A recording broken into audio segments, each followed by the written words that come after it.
welcome Ram mensen. Het is de Valentine's Lezing. Alright, dames en heren. Juli gaat risk met een Leo. En er is heel veel conflict tussen u en een Leo. Maar toch wil je some sort of a risk. And the risk is that you will forward in a connection with a Leo. Sommige van jullie was in een relatie met een Crave. Je wil deze relatie met de Crave. Oké, Venus is niet in Crave. Dus sommige van jullie dat was in een relatie met de Crave. Je wil de Crave verlaten voor Leo. En het zal best wel goed uitwerken voor jullie. Oké, so dat is positief. Leo's en vuur. Jullie Ram zijn hetzelfde. So dat is positief. Dus de connectie dat je had met de Crave, je gaat het loslaten. Oké, omdat je recognize dat is niet wat je bent op zoek. Dus ik zie dat jullie gaat echt deze relatie, deze situatie even loslaten. Je wil een nieuw beginning. Je gaat een rust nemen in een nieuw beginning met een Leo. Oké, of met iemand anders. Er is heel veel conflicts in een huwelijk. Sommige van jullie wil best wel work out de conflicts, maar ik zie dat je partner heeft al besloten om verder te gaan in een leven, oké? Dus this is it, is dat jullie als Ram wil je relatie of je samenleven even, werk aan de relatie. Jullie willen naar therapie en zo, maar je partner heeft al opgegeven, oké?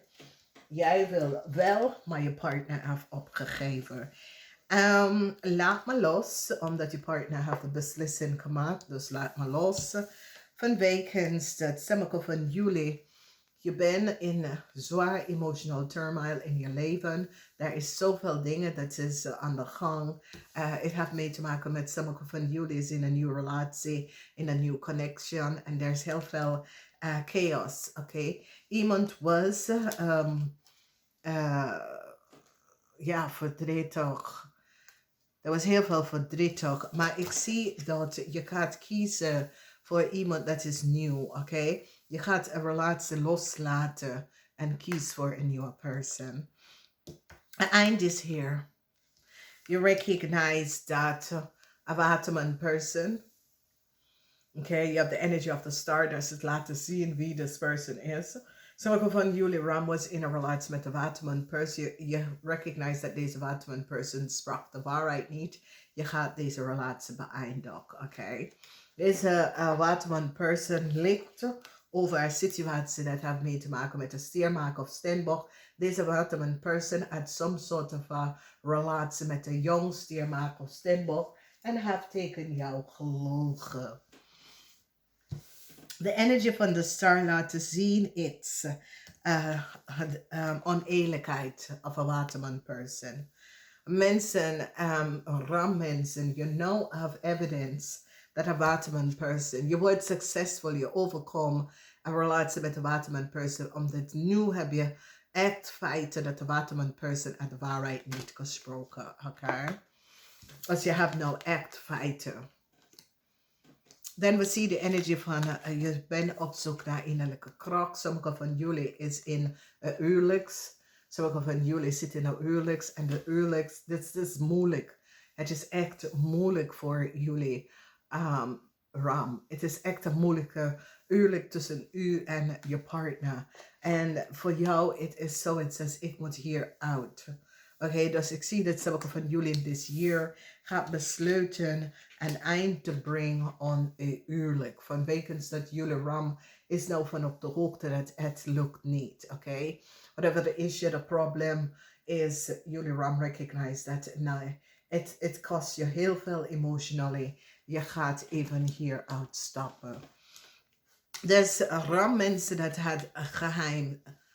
Ram mensen dat hadden affair, verkering. Het komt best wel uit in this year. Oké? En het is zo, het is jullie Ram mensen moeten gewoon eerlijk naar je partner toe. Omdat het is jaren of een heel lange tijd, maanden, dat je zit met de Vatman, weeskal of tweeling. En dit is een verkering dat je hebt met de watermanweeskel of tweeling. Je hebt niks tegen je partner gezegd. En het is nou tijd dat je de waarheid vertelt. Oké, dus ik zie dus hier dat iemand dat had een affair met een watermanweeskel of tweeling. Je gaat echt vertellen over de affair en dan ga je in een nieuw start, een nieuw beginnen met deze persoon. En dames en heren, het is best om gewoon de waarheid te vertellen. Het is best om je partner te laten weten dat ja, het werkt niet of whatever het is. Maar niet dat je gaat in een nieuwe relatie zonder wat aan je partner te vertellen.